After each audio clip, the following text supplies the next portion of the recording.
Hola, pues muy buenos días.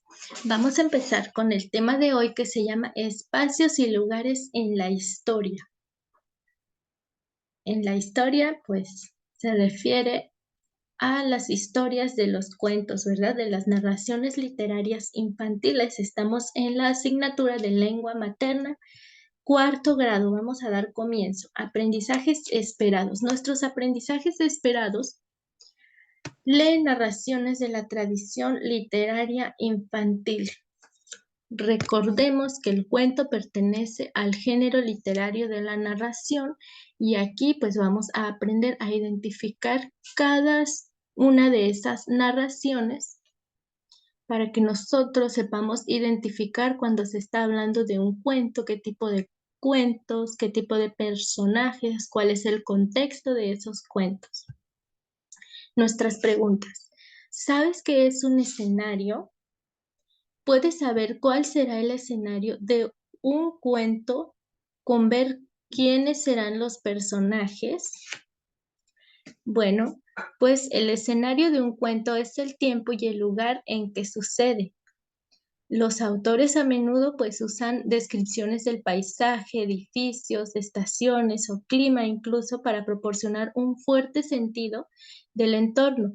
Una trama pues es una serie de eventos y acciones de los personajes que se relacionan con el conflicto central. El espacio es el elemento de la narración que sirve para ubicar la acción y a los personajes. Por lo que cuando estamos hablando de un personaje, tal vez ya tenemos la noción de a dónde nos quiere dirigir, a qué lugar nos quiere dirigir ese contexto de la historia, ¿verdad? Ese ambiente. Por ejemplo, cuando nos dicen, es el cuento de la sirenita, y ya automáticamente ya nos la imaginamos debajo del mar, ¿no?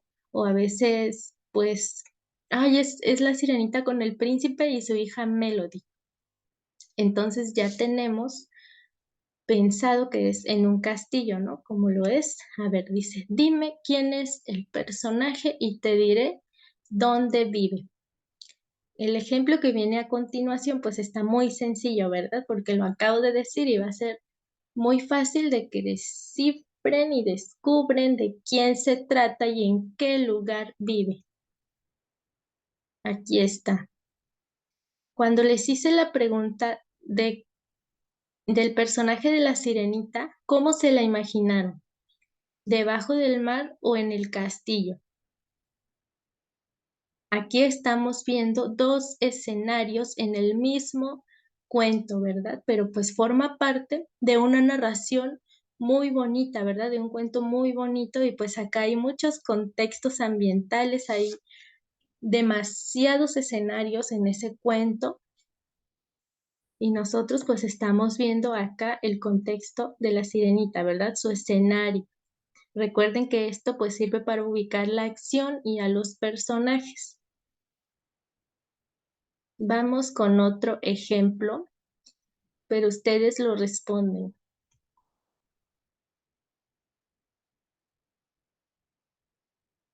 ¿Cómo se llamará este personaje? Es Peter Pan.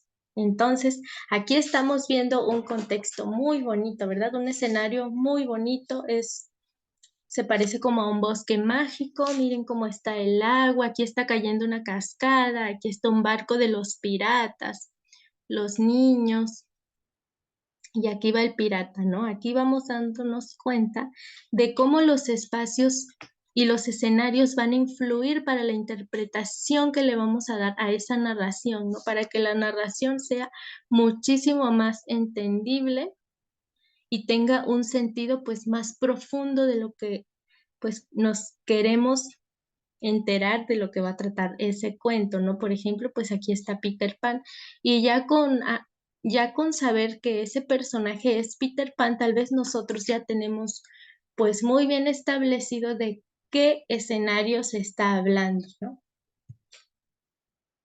Igual aquí tenemos a Wendy, el contexto de Wendy al principio, pues suscita en una casa, ¿no? En una ciudad, pero ya después pues cambia de escenario y se va al bosque con Peter Pan, ¿no? En donde, pues, el bosque, si ya vieron la película, está muy bonito, ¿no? Como lo estamos viendo acá en la imagen. Otro personaje, ¿en dónde vive este personaje? En un pantano, ¿verdad? Y así es como nos vamos dando cuenta de todos los escenarios y sus respectivos personajes, ¿no? Siempre hay una similitud entre personajes y escenarios. Entonces, escenarios en el cuento, ¿qué son? Son los lugares donde se desarrollan los hechos narrados, ¿verdad? A manera de cierre estamos viendo pues este pequeño resumen de lo que el tema nos quiso decir. ¿Para qué sirven esos escenarios en el cuento? Para conocer y entender cómo viven esos personajes, ¿no? ¿Y cómo lo describo? Utilizando adjetivos y adverbios. Recuerden que los adjetivos calificativos son de suma importancia para describir ya sea a los personajes o a los escenarios que ocurren en el cuento.